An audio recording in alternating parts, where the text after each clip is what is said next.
ഇന്ന് നമ്മൾ കാണാൻ പോകുന്നത് ഒരു നല്ല പൈനാപ്പിൾ സ്ക്വാഷിൻ്റെ റെസിപ്പിയാണ് കേട്ടോ. മുമ്പ് ഞാൻ പൈനാപ്പിൾ സ്ക്വാഷിൻ്റെ റെസിപ്പി ഇട്ടിട്ടുണ്ടായിരുന്നു. പക്ഷേ ഇന്നിപ്പോൾ എനിക്ക് വീട്ടിലാവശ്യത്തിനായിട്ട് ഒരു പൈനാപ്പിൾ സ്ക്വാഷ് ചെയ്യണമായിരുന്നു. അപ്പോൾ അത് നിങ്ങൾക്കും കൂടെ ഒന്ന് ഷെയർ ചെയ്യാമെന്ന് വിചാരിച്ചതാണ്. അതുമാത്രമല്ല ഇപ്പോൾ പുതിയ കുറേ ആൾക്കാർ വന്നിട്ടുണ്ടല്ലോ. അപ്പോൾ അവർക്കൊക്കെ ഫ്രഷായിട്ടൊന്ന് കാണാനും കൂടെ വേണ്ടിയാണ്. പിന്നെ പൈനാപ്പിൾ സ്ക്വാഷ് പലരും പല വിധത്തിലാണ് ഉണ്ടാക്കുന്നത്. ഞാൻ വർഷങ്ങൾക്ക് മുമ്പ് കുക്കിംഗ് ക്ലാസ്സിൽ പോയി പഠിച്ചത് ഏത് രീതിയാണോ അതേ രീതിയിലാണ് ഞാൻ എപ്പോഴും സ്ക്വാഷ് ഉണ്ടാക്കാറുള്ളത്. യാതൊരു പ്രിസർവേറ്റീവുകളും ചേർക്കാതെ ഈ രീതി മാത്രമാണ് ഞാൻ പിന്തുടർന്നുകൊണ്ട് വരുന്നത് കേട്ടോ. ഒരു മീഡിയം സൈസ് വലിപ്പത്തിലുള്ള പൈനാപ്പിൾ തൊലി ഒന്നും ചെത്താതെ തന്നെ ഇതുപോലെ മുറിച്ച് പീസാക്കിയിട്ട് നമ്മൾ ഗ്രേറ്ററിൽ വെച്ച് ഗ്രേറ്റ് ചെയ്ത് അതിൻ്റെ പൾപ്പെല്ലാം എടുത്തതിന് ശേഷം ഇതുപോലെ തേങ്ങാപ്പാൽ പിഴിയുന്നത് പോലെ ഒരു വെള്ള തുണിയിൽ നന്നായിട്ട് പിഴിഞ്ഞ് അതിൻ്റെ ജ്യൂസ് മാത്രമായിട്ട് എടുത്ത് മാറ്റി വയ്ക്കുക. ഇനി ആ ജ്യൂസ് നമ്മൾ അളന്ന് നോക്കുക.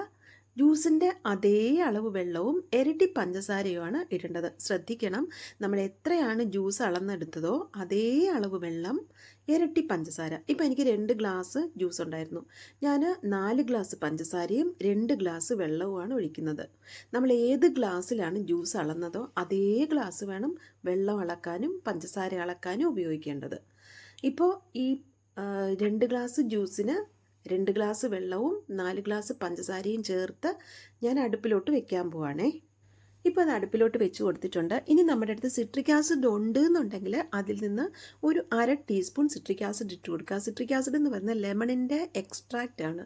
അതൊരു അപകടകാരിയായ ഒരു കെമിക്കലൊന്നും അല്ല അത്. പക്ഷേ ഇപ്പം നമ്മൾ അതൊന്നും ഉപയോഗിക്കുന്നില്ല. നമ്മൾ സിട്രിക് ആസിഡിന് പകരം ഒരു നല്ല വലിപ്പമുള്ള ഒരു നാരങ്ങയുടെ നീര് പിഴിഞ്ഞൊഴിച്ച് കൊടുക്കുകയാണ്. അതിനുശേഷം നമ്മളൊരു 5-6 മിനിറ്റൊക്കെ ഒന്ന് ഇളക്കി കഴിയുമ്പോഴത്തേക്ക് ഈ പഞ്ചസാര നന്നായിട്ടൊന്ന് അലിഞ്ഞ് കിട്ടും. ഇത് ഒരു നൂൽ പരുവം ഒന്നും ആകേണ്ട കാര്യമില്ല. ആ പഞ്ചസാര മൊത്തം അതിലൊന്ന് അലിഞ്ഞ് കിട്ടിയാൽ മാത്രം മതി നമുക്ക്. ആ സമയത്ത് നമ്മൾ അടുപ്പ് ഓഫ് ചെയ്തതിന് ശേഷം ഇതൊന്ന് തണുക്കാനായിട്ട് മാറ്റി വയ്ക്കാം. ഇപ്പോൾ നന്നായിട്ട് തണുത്ത് വന്നിട്ടുണ്ട്. ഇപ്പോൾ നമ്മളൊരു അരിപ്പിലൂടെ അതൊന്ന് അരിച്ചൊഴിച്ച് കൊടുക്കുക. കാരണം പഞ്ചസാരയിൽ ഒരുപാട് അഴുക്കുകൾ കാണും.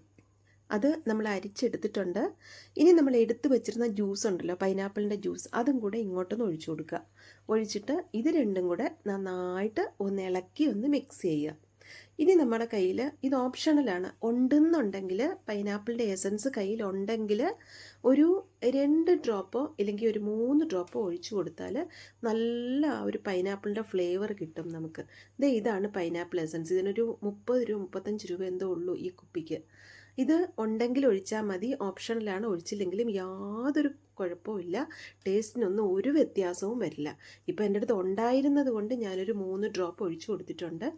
ഇനി അത് നന്നായിട്ടൊന്ന് ഇളക്കി നല്ലതുപോലെ യോജിപ്പിച്ചെടുക്കുക. കഴിഞ്ഞു നമ്മുടെ സ്ക്വാഷിൻ്റെ പ്രിപ്പറേഷൻ. ഇനി ഇത് കുടിക്കാനുള്ള റേഷ്യോ എന്ന് പറയുന്നത് 1:3 ആണ് കേട്ടോ. 1 ഭാഗം ജ്യൂസും 3 ഭാഗം വെള്ളവും, 1/4 ഗ്ലാസ് ജ്യൂസും 3/4 ഭാഗം വെള്ളവും. ഇനി ഇതിലേക്ക് നിങ്ങൾക്ക് പ്രിസർവേറ്റീവ് ചേർക്കണം എന്നുണ്ടെങ്കിൽ, ഒരുപാട് ക്വാണ്ടിറ്റി ചെയ്യുന്നുണ്ടെന്നുണ്ടെങ്കിൽ സോഡിയം ബെൻസോയേറ്റ് ആണ് നമ്മുടെ പൈനാപ്പിൾ സ്ക്വാഷിൻ്റെ പ്രിസർവേറ്റീവ്. ഇതെല്ലാ സൂപ്പർ മാർക്കറ്റുകളിലും കിട്ടും. ഒരു 20 രൂപ എന്തോ വില കാണുള്ളൂ. പക്ഷേ അത് ചേർക്കേണ്ട യാതൊരു കാര്യവും ഇല്ല. നിങ്ങൾക്ക് ഒരു വർഷമൊക്കെ ഇരിക്കണം എന്നുണ്ടെങ്കിൽ മാത്രം അത് ചേർത്ത് കൊടുത്താൽ മതി. ഈ രീതിയിൽ പ്രിസർവേറ്റീവ് ഒന്നും ചേർക്കാതെ ഉണ്ടാക്കുന്ന സ്ക്വാഷ് നമ്മുടെ ശരീരത്തിനും ആരോഗ്യത്തിനും നല്ലതാണ്. ഇത് ഫ്രിഡ്ജിൽ വെച്ചില്ല എന്നുണ്ടെങ്കിലും ഒരു 2-3 മാസം ഇങ്ങനെ തന്നെ ഇരിക്കും. പക്ഷേ നമ്മൾ ഫ്രിഡ്ജിൽ വെച്ചാൽ നമുക്ക് ഒന്നുകൂടെ ഒരു സേഫ്റ്റിയാണ്. എത്ര നാൾ വേണമെങ്കിലും ഇത് കേടുകൂടാതെ ഇരിക്കും. അപ്പോൾ വീഡിയോ കണ്ടിട്ട് ചാനൽ ഒന്ന് സബ്സ്ക്രൈബ് ചെയ്ത് സപ്പോർട്ടും കൂടെ ചെയ്യാൻ മറക്കല്ലേ.